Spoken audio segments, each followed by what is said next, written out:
Hello, ഇന്ന് എനിക്കൊന്ന് പുറത്ത് പോകണം. അപ്പോൾ നമുക്കൊരു get ready with me video ആയാലോ?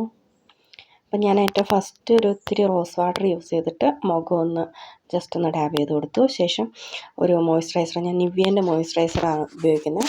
ഒരു സാഷേ പാക്കറ്റ് അത് ഉപയോഗിച്ചിട്ട് മുഖം ഒന്ന് മസാജ് ചെയ്തു. പിന്നെ സൺസ്ക്രീനിൻ്റെ പേര് ഞാൻ മറന്നുപോയി, നോക്കിയിട്ട് പിന്നെ പറയാം.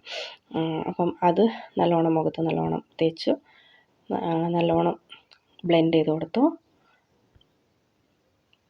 പിന്നെ എനിക്ക് സാധാരണ എല്ലാവരും ചെയ്യുന്ന പോലെ എനിക്കങ്ങനെ മേക്കപ്പ് ഇടാനൊന്നും അത്ര വലിയ ഇഷ്ടമല്ല. അപ്പം ഞാൻ ഇതിൻ്റെ കൂട്ടത്തിൽ പിന്നെ ഈ സൺസ്ക്രീൻ ഇട്ട് കഴിയുമ്പോൾ എൻ്റെ മുഖം ഇങ്ങനെ ഭയങ്കര ഓയിലി ആയിരിക്കുന്ന പോലെ തോന്നും. അപ്പം ഞാൻ ഒരിത്തിരി പൗഡർ, ഡാസ്ലറിൻ്റെ പൗഡറാണ് ഉപയോഗിക്കുന്നത്. അത് ഉപയോഗിച്ചിട്ട് ജസ്റ്റ് ഒന്ന് മുഖത്തൊന്ന് സ്പ്രെഡ് ചെയ്തു. പിന്നെ ഒരു കൺമഷി, കാജലിൻ്റെ പേര് അതും എനിക്ക് ഓർമ്മയില്ല.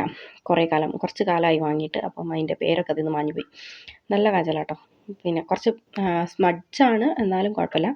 പിന്നെ ഒരു ലിപ് ബാം, ഡാസ്ലറിൻ്റെ തന്നെ ഒരു ലിപ്സ്റ്റിക്കും.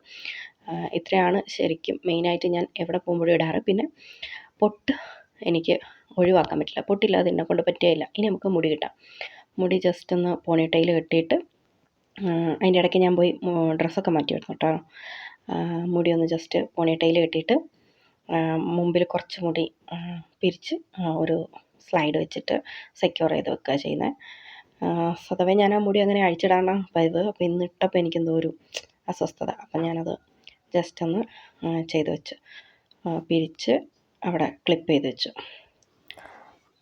നമ്മളിന്ന് കോഴിക്കോട് വരെയാണ് പോകുന്നത്. അപ്പം ഒരുപാട് ഞാൻ സാധാരണ ഐലൈനറും കൂടി എഴുതാറുണ്ടായിരുന്നു. അപ്പം ഞാൻ വിചാരിച്ചു ഇനിയിപ്പം യാത്ര ചെയ്യുന്ന സമയത്ത് നമുക്ക് കണ്ണിലൊക്കെ പടരുമൊക്കെ ആണെങ്കിൽ ഭയങ്കര ഡിഫിക്കൽട്ടല്ലേ. പിന്നെ അത് മുഖം കഴുകലൊക്കെ നടക്കുമോയെന്നറിയില്ല. അപ്പം അതുകൊണ്ട് തൽക്കാലത്തേക്ക് നമ്മൾ കണ്ണ് ഐലൈനർ എഴുതുന്ന കാര്യത്തിൽ നിന്ന് ഒഴിവായി. പിന്നെ ഞാനൊരു ടവൽ കയ്യിലെടുക്കുന്നുണ്ട്. പിന്നെ അതിൻ്റെ ഇടയ്ക്ക് വാച്ച് കെട്ടാൻ മറന്നു. വാച്ചൊരു സ്മാർട്ട് വാച്ചാണ്.